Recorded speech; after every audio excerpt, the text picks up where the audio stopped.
Chris, I got a question for you, okay? Let's just say you were a professional mixed martial artist, all right? You can't step in with just your name. You need a nickname. Absolutely. What would yours be? Stippy. Stippy. I had to go with the only nickname I have so far. So I'm going with Stippy. I don't think you're going to intimidate anybody with that. Stippy. Oh, my gosh. I don't even know what I'd have to go with Flashpoint. I don't even know what I'd go with. I can't even think of it because, listen, I've told Frank Yeager this one time. I said, I would love to walk out of that locker room, walk towards that ring, everybody cheering my name, the place going crazy, the lights are on me, my opponent's in the ring waiting, climb up, have the ref, bring us together, do their, pre-fight formality, back to the corner, and then say fight. And then I want to be back in the seat watching whoever it is in the ring fight because I'm not doing it. Well, there's one fighter out there, and his nickname is Overtime, Corey Overtime Anderson. And the reason they call him Overtime is because this guy puts in some work. He's only been fighting for about 4 years. After just a few years of fighting, he makes it onto the Ultimate Fighter television show. He wins it. And then he gets a career in the UFC. Currently one of the top 10 fighters, ranked fighters in the world.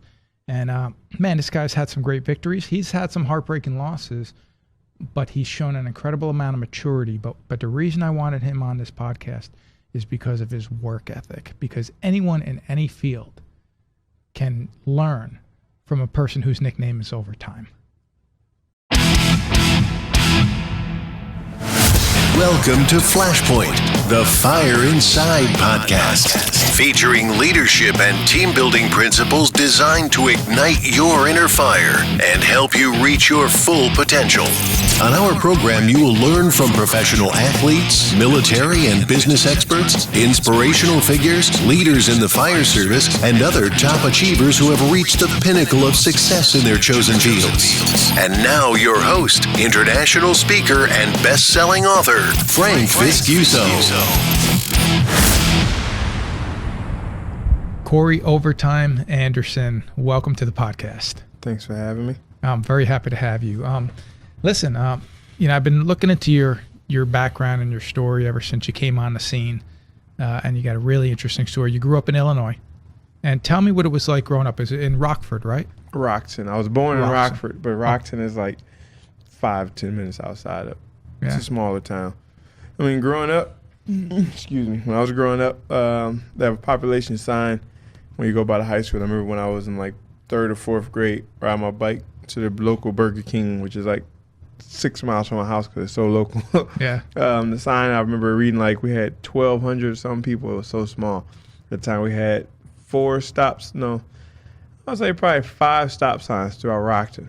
I mean, it's a very small spot. And a lot of cornfield. At the time, we had the high school, the middle school, and the elementary and grade schools all in the same little area. And then as time grew, we got older, this place started to bloom. People started to come from Chicago. People started to come from St. Louis. The other big surrounding cities, the Quad Cities, they all started moving down to Rockton. And the city started to expand. The cornfield started turning subdivisions. Got a few more stop signs. Exactly. A few more stop signs. We actually got some stoplights now. They actually just finished construction to put our second set of stoplights in around Thanksgiving. I was back home, and it was actually doing construction. They finished it the day before I left. So now we have 2 more stoplights. And the intersection, that was our 4 stop signs. But it got so crowded, they had to expand it to 2 lanes and some stoplights. So, growing up for me, it wasn't like the Jersey life. Like everybody here, it's a little different. Like when people ask me, oh, you didn't grow up doing this? Like, no, we grew up shooting guns, riding 4-wheelers, and working. I mean, we didn't have playtime. We didn't go to the beach and hang out at the beach and learn how to swim as kids. We learned how to work as kids. You learn how to bale hay, take care of the horses, groom the horses, feed the dogs, catch the chickens, go check the eggs every morning, make sure we ain't got eggs. Don't let the eggs go bad. You wait too long, you bring the eggs in, it's a baby chicken in the eggs now it's a waste, stuff like that. We didn't have much playtime. When I think back all the time, people ask me where I got my work ethic from, and it's just the way I was raised. My father always had a roofing company, so if we weren't doing the chores around the house, we had to be out at the shop helping him out. You know, it's our company. Our name is on the company, so things got to be done. Whether it's till midnight or we up at 2 o'clock in the morning, it's got to get done. I remember many times, like, I'm in high school or middle school, my brother in high school, I'm in grade school, whatever it was, and an emergency would happen on the job site. Like, they didn't cover the roof all the way. It wasn't supposed to rain. And I know where rain would come and the place would be getting flooded. And he would get a call like, oh, rain getting in. Job site might be an hour and a half away, but it's a small family company at the time. And this is us. So he wake us up 3, 4 o'clock in the morning. Let's go. I need you. We jump in the trucks, drive to Sterling, Bloomington, wherever the job site was. And we in there with vacuums and stuff, vacuuming out the gym and people on the roof trying to cover up the roof. And we covering up all the stuff getting wet. And a lot of job sites went bad that way. We bought a lot of gym floors. We bought a lot of equipment from high schools and stuff because, you know, it's just the nature of being a roofer. But us being such a small company and in such a small place, we don't have the resources like you go to Chicago and they have 100 and something people working. We had, growing up, I think we had like 8 or 9 people on my dad's crew all the time. Now we got like 17 to 20. Oh, yeah. And he's still, but now it's a successful business. Now he's a multi-million-dollar business, but he doesn't want to grow big because he made it that way. Keep it small. There's no point in expanding. You know, the more you expand comes with headache. You know, so a lot of the things I know and do and the way I am is from my father. You know, growing up, seeing that, I was the youngest of 4. I had 2 sisters and a brother. The sisters didn't have to do the outside work as much. You know, they was inside doing the house stuff with my mom. But, you know, taking care of property, making sure the job is always done. You know, don't save what tomorrow, what you can do today, things like that. And my mentality to always do more and just keep working. That just come from my father as well, because in our town of Rockton, if you ever look up pictures, Google Rockton, you'll never see any black people there. It was all white community, and we were the only black family. And people hated it. And my dad knew that alone. Like, we got to remember, people always watching us. Like, when we started this business, it started out of the basement. To keep from causing so much grief from people keeping an eye on us. He was using the basement, and we had horses, so he used half the barn to store his equipment and other stuff at other people's house. But when it got so big to the point he needed his own building, he built the big warehouse out there.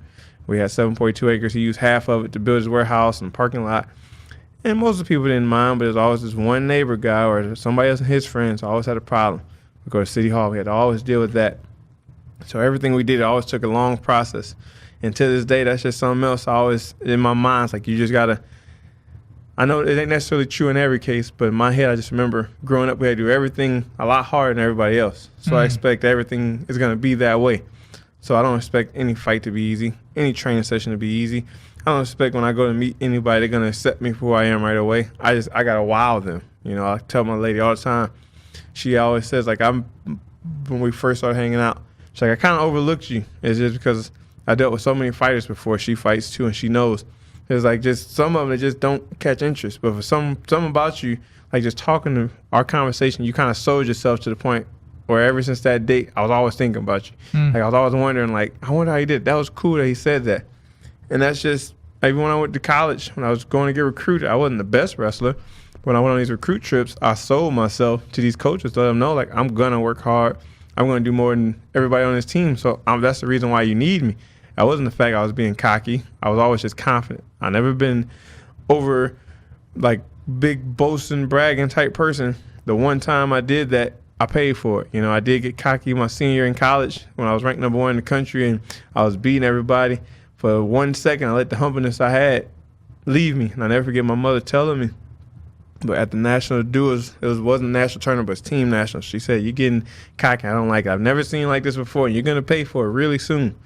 And little did I know, like 30 minutes after I walk away from it, we go up in the match, and the guy I would face that match would be the guy that humbled me. You know, he wasn't ranked number 1. He went and pinned me, and that right fast, it just brought me back to where I was. So it's just, and now I take all that into my life today, into fighting, to every day I live, from coaching. There's all the things I do and enjoy day to day. But I'm always thinking about things my father taught me, no matter what I do. You know, you once said that your father was very motivating, but in a negative way. What do you mean by that? You have to meet my father to understand. Like, my father, I said, he got the multi-million-dollar roofing company. He calls me all the time, like, why don't you come back and take over the company? Why don't you this, and this? It's this cash cow. It's already here. All you got to do is come in and just roll with the wheels. The wheel has been invented. Just roll with it now. Like, you can have it. And I just tell him all the time, like, that's your dream. It's not mine. do your thing, and I'm going to do mine. This is what I'm doing. But you guys be around my fathers. I tell them all the time, when we worked with you, we couldn't be employees at the job site because you treat us like your kids. Then we get home, and we couldn't be your kids because you yelling at us for being employees. It was like, he always said something motivating, but it was in like the super negative way. This is an example. When I was probably 6 or 7 years old, my brother's 6 years older than me. He was 13, 14, whatever it is, was putting an electric anchor on his boat, one of the first fishing boats he ever bought. He was super proud of it. I never forget, it was probably 10:30 at night. My dad wanted to get it done. My brother was tired. I'm tired, but I'm out there. And my dad gave his huge motivational speech. It started off motivational, and it just went south real fast. And like, you know what? Y'all just lazy. Y'all some lazy bums. And I never forget, he had a power drill in his hand.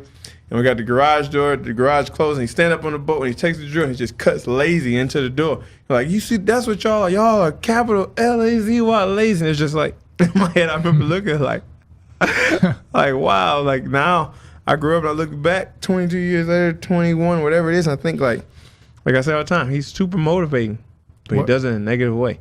You are far from lazy. I mean, you have the name Overtime. I want to get into your career and this whole name of Overtime, but I want to go back before we do that and just talk. When you were younger, you had a spinal disease of some sort? Yeah. You got to ask my fiance more about it. Like I told her, I don't ask questions, but my mother was telling her, I've heard my family talk about it. I think it was spinal meningitis or something like that, where I was a vegetable. They said when I came out of the hospital, I was a vegetable. How old were you? I got it at birth. Actually, I had it from time I was born until I came home. I think they said I came home from the hospital like 2 or 3. Like, I can talk, but I wasn't talking. I wouldn't talk. And the first thing, I told this story, or I told a paper when I debuted in UFC. My first song was MC Hammer, Can't Touch This. I remember. And my mother called me and told me to do that because she said, son, you never had this dream to be in the UFC. And this is like a new beginning for you. And your new beginning was when you came home. For me, it was when you came home from the hospital. And the only thing you responded to, you know what it is. And it was that song. My sister was in her room playing the song. They said that was the first thing I actually made a movement, and I actually functioned to. I got up and started moving around. I started playing and dancing and stuff to that song. So I never forget when I was in 6th grade, 7th grade, my mother gave me that MC Hammer CD. And she's like, it's yours now, this isn't, she explained that. But again, I never really asked questions about what it was I had. I've never been that type of person. Right. And my fiance, she hates it. To this day, she asks all these questions like, well, what is it? They told me this.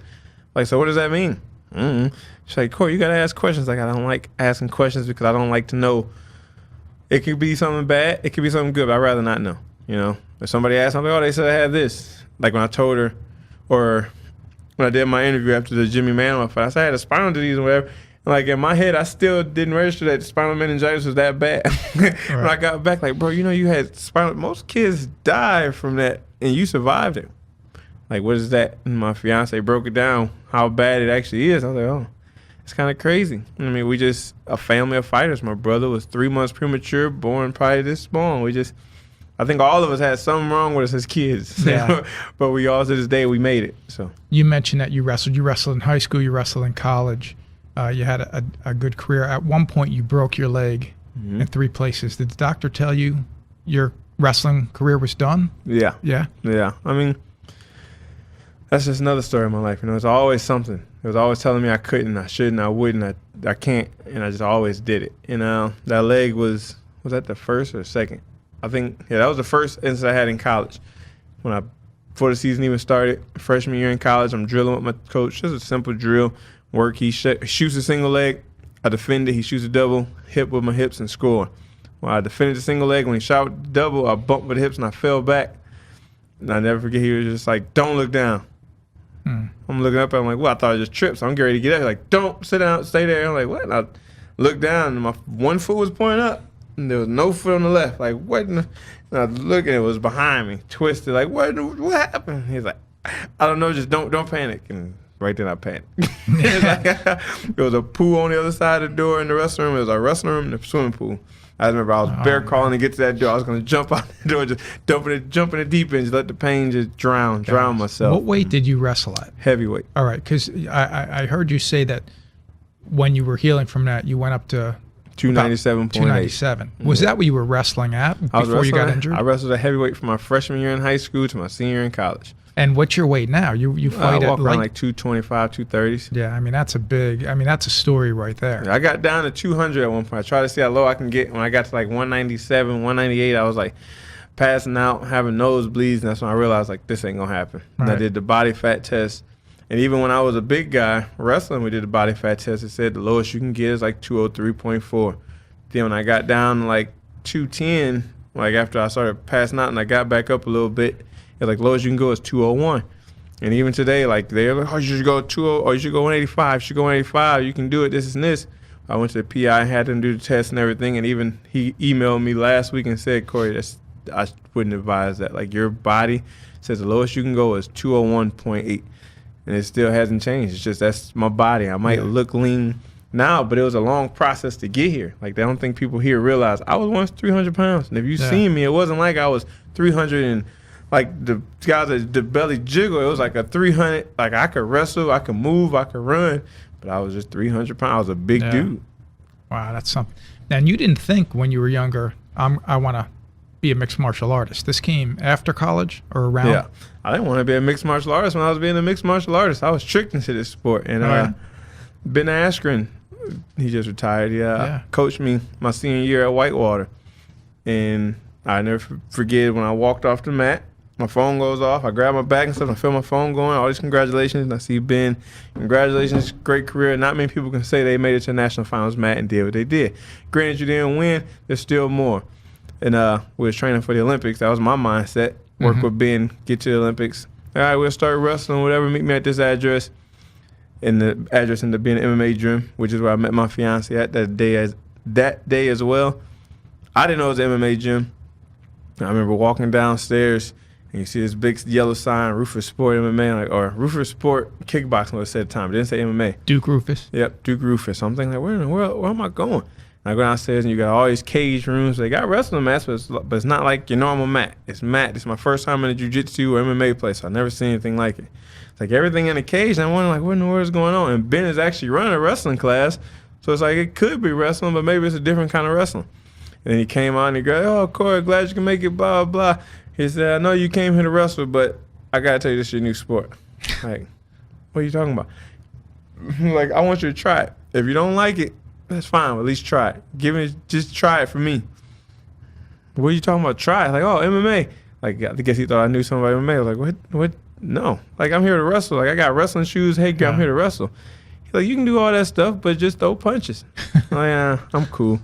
So I just sat out that day and I watched like everything going on. It's 3 different matches. You had jiu-jitsu, you had wrestling, you had like a females kickboxing class in the background. And I'm just watching. At the time I'm watching, it's just something else my father said going in my head. Like, anytime an opportunity comes, you just got to give an opportunity. Take that opportunity. You don't know what can happen. Like you said, you might not like it or you might like it. Ben said that. Like my dad say, you won't know unless you try it. You got to try it. Don't ever knock anything. Just like when people tell me things. Like fans that talk crazy and they're like, oh, this guy is saying crazy stuff. He doesn't know. Well, my father, I sit there and talk to him at dinner. He's like, who knows? Try it. It might work. He might not have done it, but he might have a point. If he tried and it worked, guess what? You can thank that guy one day. If he tried and it doesn't work, it don't work. He's a nobody, so pay no attention. So you try it. And what year was this? Do you remember the year? 2012. 2012. You've only been fighting a few years. 2 years later, you end up on season 19, The Ultimate Fighter, Edgar versus Penn. I think that was actually my favorite season. I thought that was a tremendous season. You're picked number 1, and you end up on Frankie Edgar's team, and maybe that was fate right there because you end up going the distance, you make it into the finals, and in the finals, you knock out your opponent and you win tough. What did that feel like? It was a tremendous feeling. You know, I don't even know if I can still explain that feeling till this day. It's weird because you think about the fact I never wanted to fight. Right. There's so many people out here that say, oh man, I wish I could do what you do. When I talk to fans and meet fans, I just want to be a fighter. I get messages every day. Oh, I'm being an aspiring fighter. I'm 13 or I'm 14. What do I do? How did you do it? What did I need to do to follow your steps? It's just like, I can't even tell you to follow my steps because I was trying to get away from it. People have been telling me I should try it since I was a freshman. Like I knew guys on my team that did it, amateur. I just like looked at him like, what? That just sounds ridiculous. Did you fight growing up, or Like I had fights in the school, stuff like that. I did boxing after I broke my leg as a rehab. The doctor said it'd be a good rehab, so I did that in my next summer. I had 2 amateur boxing fights and went undefeated in that, and I was fine with that. I would have did that, but the fact of kicking with the metal plate in my leg, it was just so many injuries. I got both my shoulders still torn to this day. Just so many injuries in my mind. I was like, there's no way I can do it. It's just too much up and down, slamming, kicking. Yeah. Everything was going to come out. Every time I go, my shoulder dislocate. I'm going to get kicked in the leg. I'm going to drop. Because in wrestling with the metal plate, because the nerves run up and down my leg, if somebody would try to foot sweep me at the time, they would kick that nerve and my whole leg would go numb. And I just fall over. And I have to fight for my back, whatever, because it takes like 10 to 15 seconds for that feeling to come back. Right. So I can use the leg. But now I'm so used to it, it doesn't bother me anymore. At the time, like I said, people said that.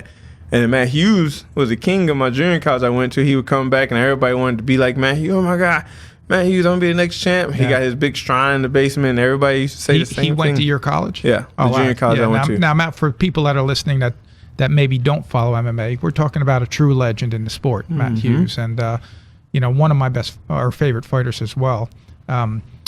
Did you meet him? Yeah, I know. Me and Matt like super close now. I have to ask you this just before we go any further. Just come. Have you ever met MC Hammer? Because he's been at UFC fights. He's before. actually after that when I use this song, he actually contacted me to this day. It's one of the only voicemails I've saved on my phone.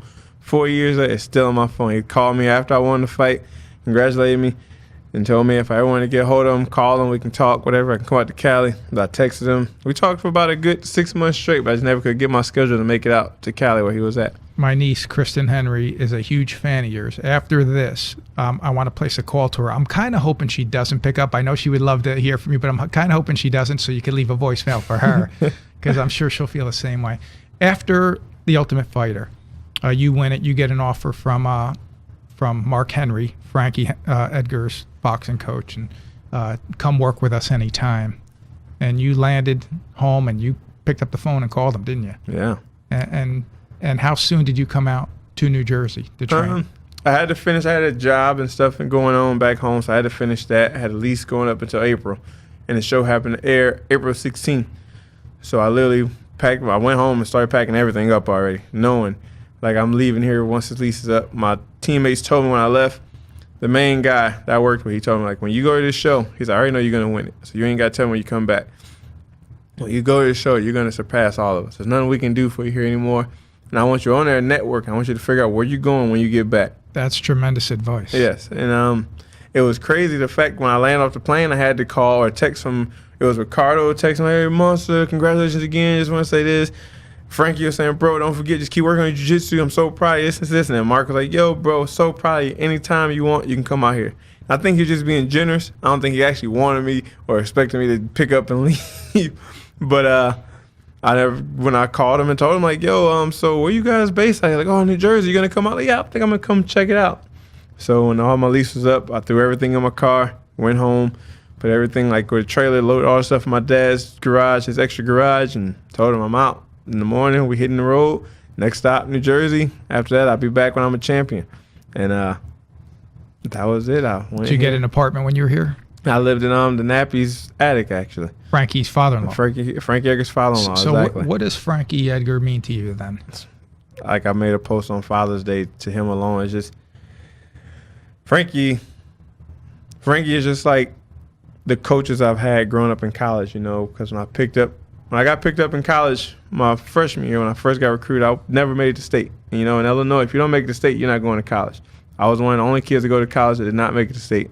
And to this day, that coach, I went back to visit him last week in Illinois, drove 4 hours just to go see him, just so he can retire, just to see him walk out the building, because he meant that much to me. He was like, man, nobody else came back to see him. Like, coach, you like a father to me. If it wasn't for you, I wouldn't be where I was. And Frankie falls right there in the same place.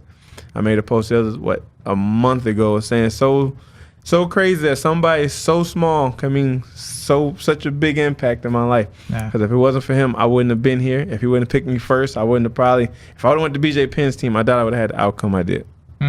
Because I don't think BJ was coaching his team the way Frankie was. Cause one of the guys on his team is in Philly, Anton Berzin.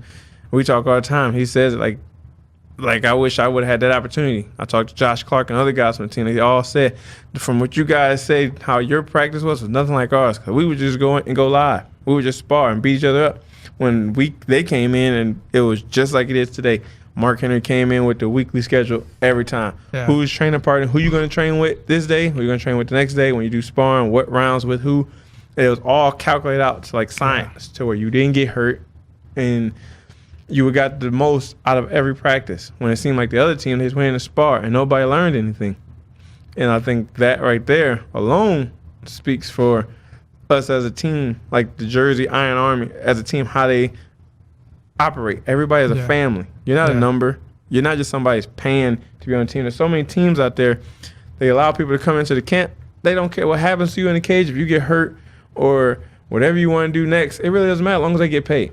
Just don't forget you got to pay them at the end. When it's here, it's not about that. I noticed that. You guys get together a few times a year. You have barbecues, parties. All the time. Yeah. All the time. We go this weekend. Everybody was at iPlay watching the fights because Frankie had his little meet and greet there.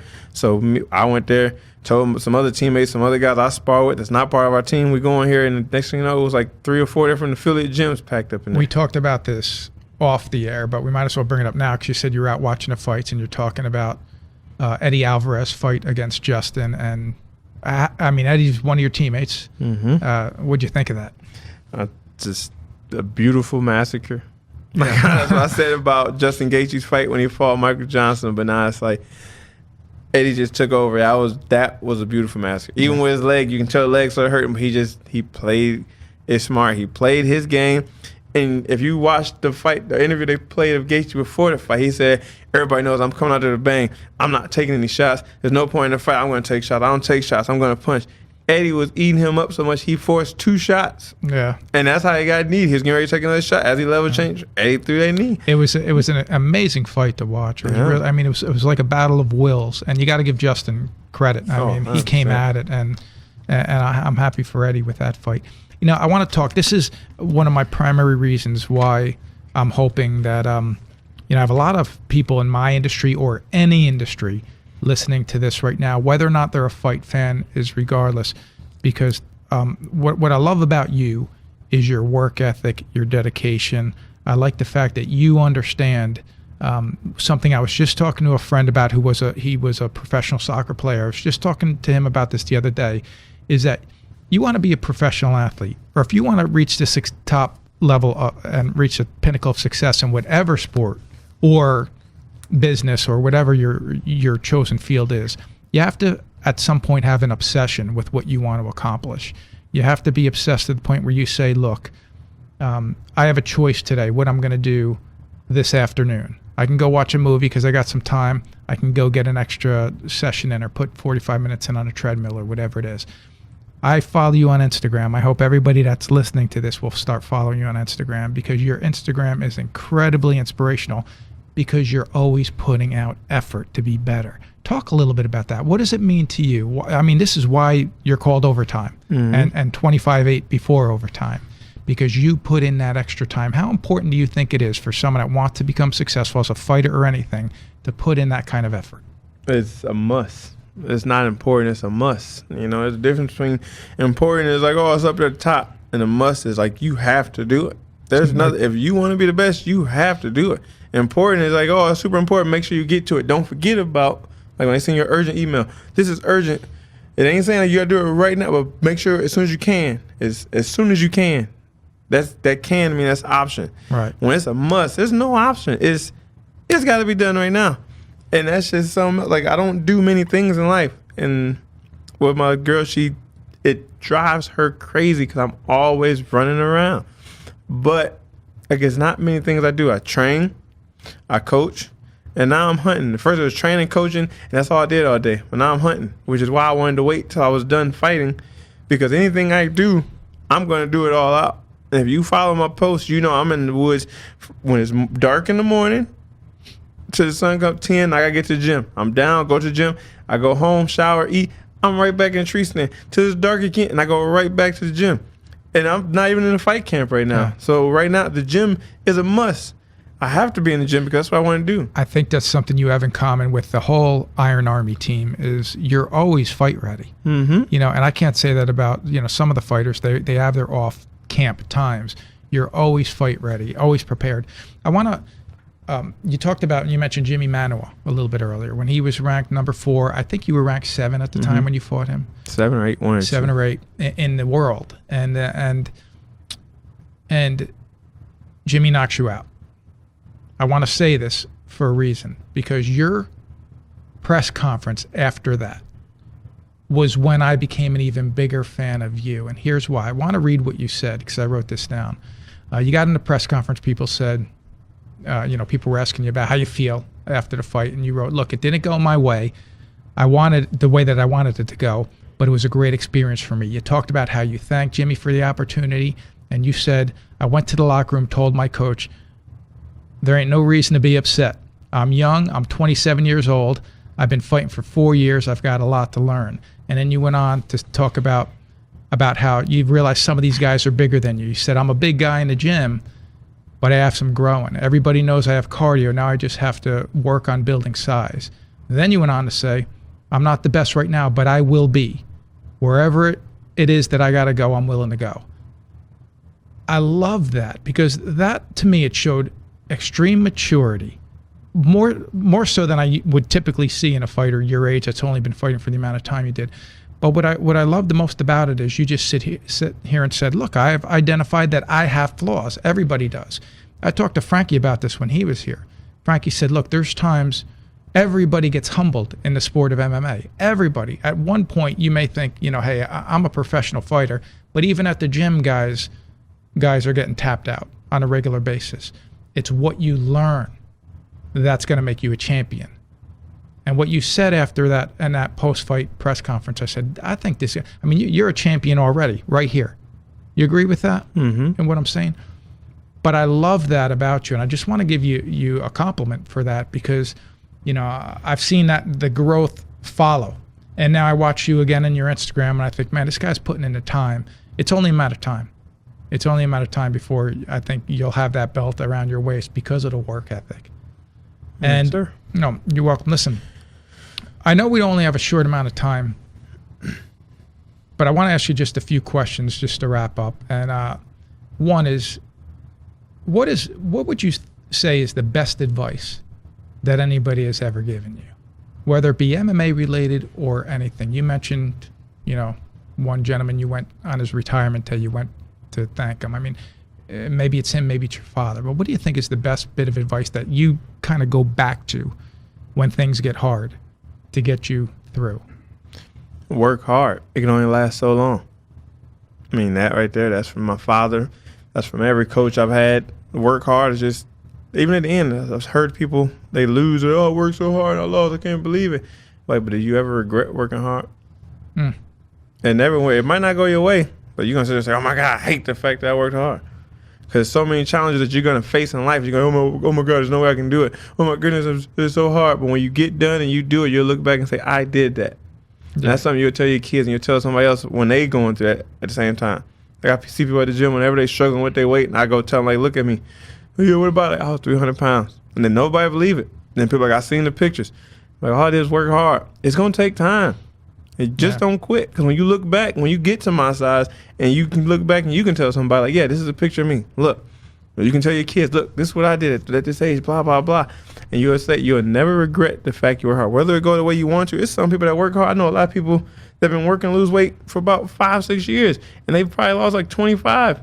But in their mind, they at the point where they feel so confident about themselves that they love the fact. They always post, I love the progress. And some people like, oh, they'll say something to me on the side, like, oh, you see such and such post, they talking about they love the progress, but they ain't even lost no weight. It ain't the fact of losing the weight. It's the progress in your mind. Because when you first started, like, oh my God, this is so hard, I don't want to do it. But now it's the fact they love getting up in the morning just to get to the gym. Yeah. They might not look better, but I guarantee you they'll live longer than you because you ain't did nothing. They making their health for their life and their family that much better. It's a mental thing. It ain't always physical. Yeah. Just work hard. That's the main ingredient. You talk about some of the things people say, the negativity. Being a professional athlete, there's no doubt that you deal with criticism, especially on social media, more so than anywhere else, right? How do you deal with that? I mean, do you listen when people post something negative? Do you listen to it? Does it affect you anyway? Oh, it doesn't affect me. I mean, you'll see, like, I make posts every once in a while. Probably like twice a year, I might take one certain thing that somebody might post and tag me in or say something. I post on my page and make a comment about it. And people will message me like, oh, don't let it get to you or keep your head up. It never gets to me. Like, that's one thing about nothing gets to me. I tell people, you can't break me because you ain't make me. I didn't put myself through more things than you have put me through. So there's no reason I would let you get in my head and deter any mission or anything I'm on. I always tell kids it's hard to distract a person that knows exactly what he wants in life. So what people say doesn't affect me. What critics say doesn't affect me. What Dana White says, what my manager, what the coaches say, it doesn't affect me. I take everything in with a grain of salt. You take it in, you digest it.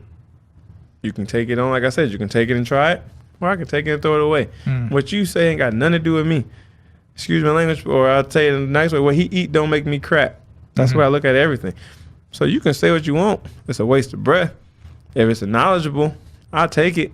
If it's garbage, I'm putting it where it belongs, in the trash. It is what it is. How important is, because you talk about when people say stuff, if it's knowledgeable, I'll take it. How important is Mark Henry to you? Mark Henry is like a scientist. You know, I went to school, but I wasn't that smart.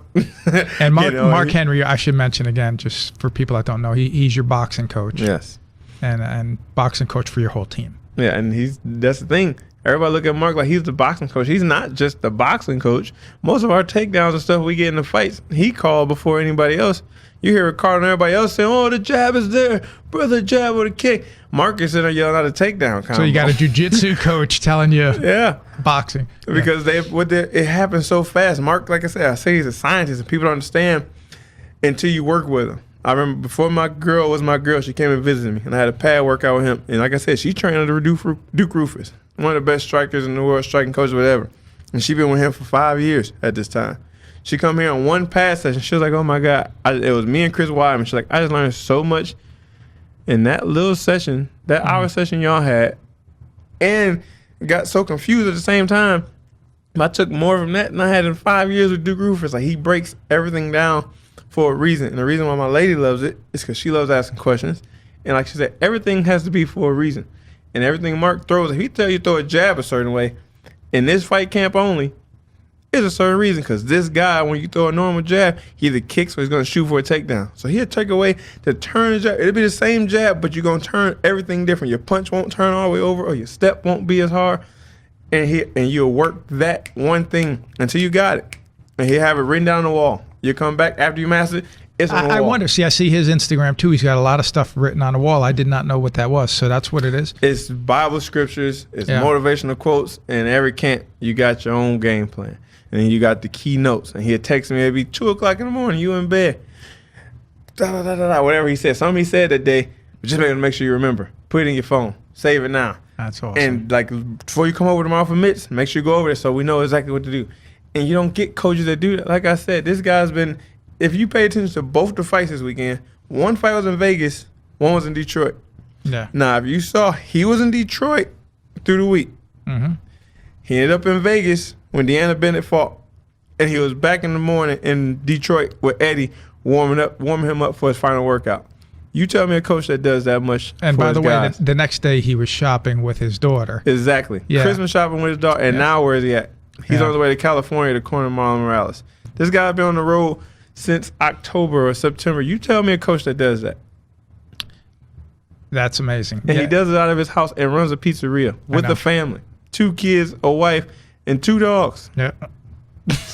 Like Pino's Pizzeria, and it's supposed to be the best pizza. I haven't had it yet. Man, it's good. It ain't Chicago pizza, but it's good. Yeah. You know, I went to Chicago one time to speak, right? And they catered the event I was speaking at with Jersey Mike's subs. And they said we wanted you to feel at home. I said I don't need Jersey Mike's subs when I come here. I need Chicago deep dish pizza. I want the real stuff. Bring me your stuff. So listen, where do you find your drive from? How do you stay hungry? I know what I want. I want to be the best. You want to be the best. There's nothing. I don't need to watch motivational videos. I don't have to read anything. I don't have to have somebody tell me you need to get up and go to the gym. Right now, you know what the coach is telling me? They still telling me to take time off. Don't do nothing until January. And I tried it. It lasted about a week and a half. I just can't. I'm too hungry. I went from, that was the whole point of me hunting. You know, I just spend $1,000 on hunting equipment, all this stuff, thinking I'm just gonna stay hunting all day long. I'm gonna stop doing my classes, but I can't. My dream job is the coach. My dream job I'm doing now is fighting. Those are the two most important things in my life. Now you're coaching at Nick Catone's. I teach at Dante Rivera's. I teach at Ricardo. I teach wherever. You know, I love doing seminars. My dream job is coaching. I was doing my dream job before fighting, but I couldn't balance the two. So my coaches and my teammates, my kids that I coach, they told me, like, Coach, you did all you could for us. It was a junior college. When all my guys, those 2-year guys, finished, like, it's your turn to go get your gold. And I made a deal with my heavyweight. He made it to the national final. I said, you go out here and you win this match, I retire. You win this gold, I'm going to win mine. He won. He walked off, said, Coach, you know what you got to go do. It's your turn. I went and got the Ultimate Fighter. He said, look, we kept our goal. We kept our promise. Now we just keep going. That's awesome. You work real hard. There's no question about that. How do you celebrate success? Keep working hard. That's it. I hope you take your fiance out at least for dinner. Oh, after every fight, we go on vacation, you know. Yeah. After my fight with Jimmy, we flew to Paris, right from London to Paris. That's when I asked her to marry me at the Eiffel Tower. After Shogun, we went to Punta Cana. After Ocano, we went to Puerto Vallarta, Mexico. This time she was working, so we just went back home and spent time with the family. You know, always she gets anything I get, she gets the same thing. You know, I make sure because she's been there.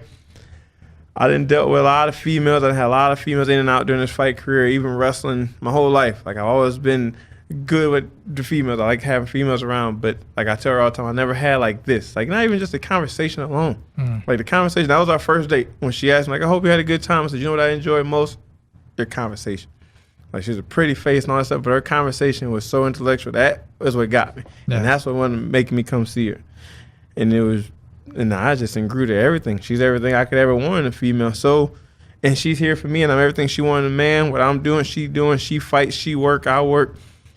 When I shine, she shines. When she shines, I shine.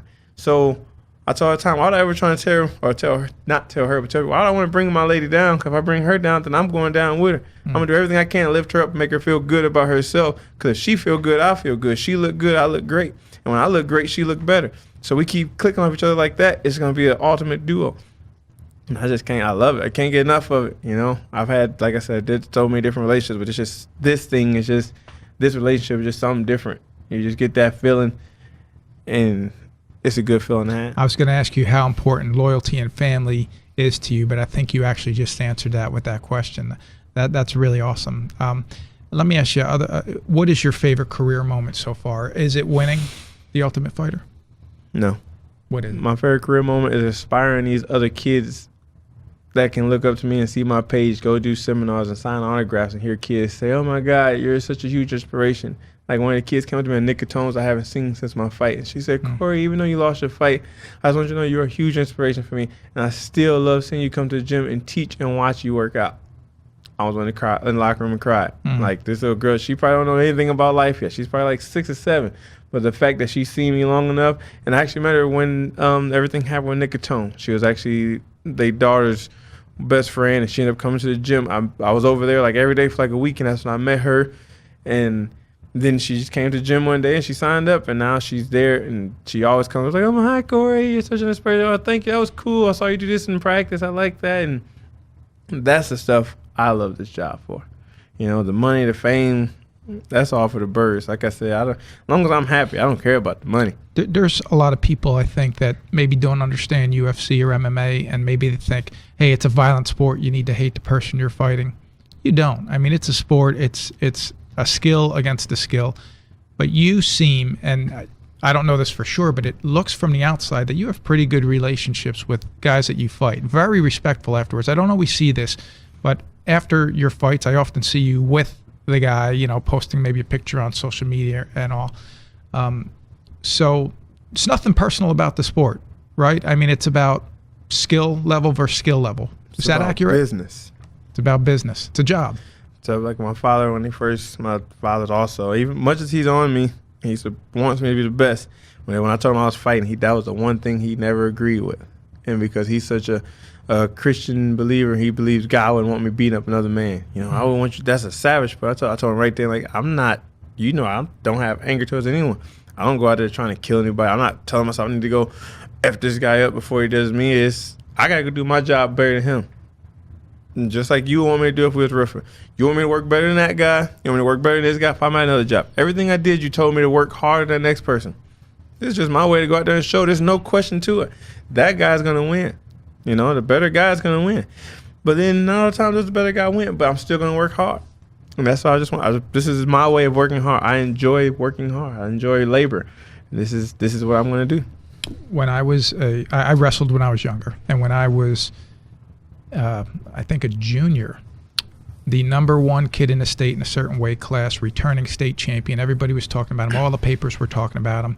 The districts were being held in my town. And everybody lines up around the mat to watch this kid, this amazing wrestler, state champion. And the first match is against, you know, the lowest seeded guy in the tournament. Takes him down, lets him up, takes him down, lets him up. He was being real, you know, being kind of arrogant. And the kid ends up catching him, rolling around, pinning him. End of his career, meaning high school career. Mm-hmm. I've heard later on that he's often said, because he's a coach today, he's often said it was the best thing that ever happened to him because he understood humility. When we started our conversation today, you started telling a similar story that happened to you. You got, you know, you started thinking you lost your humility and somebody beat you. I want to end this podcast by asking you, if somebody's listening and they were just humbled and they went through a moment in whatever career they're in where things didn't turn out the way they wanted to, what advice do you tell that person? Remember why you started. Remember why you started. That's the reason why you started should be the same reason why you keep going. And you know, if it was fun,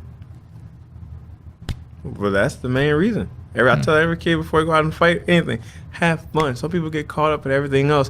Oh my God, I got a loss on my record. I was undefeated. Now I got a loss. Or, oh, I'm not going to get picked up by UFC because I just got a loss. I lost this. Like, bro, you worry about the wrong thing. That's probably why you lost, because you went out there in your mind thinking all these other things and you stopped having fun.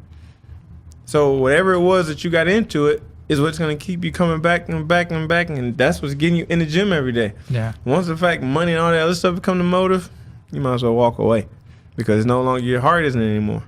Now your pockets is in it, and greed is the end of all men.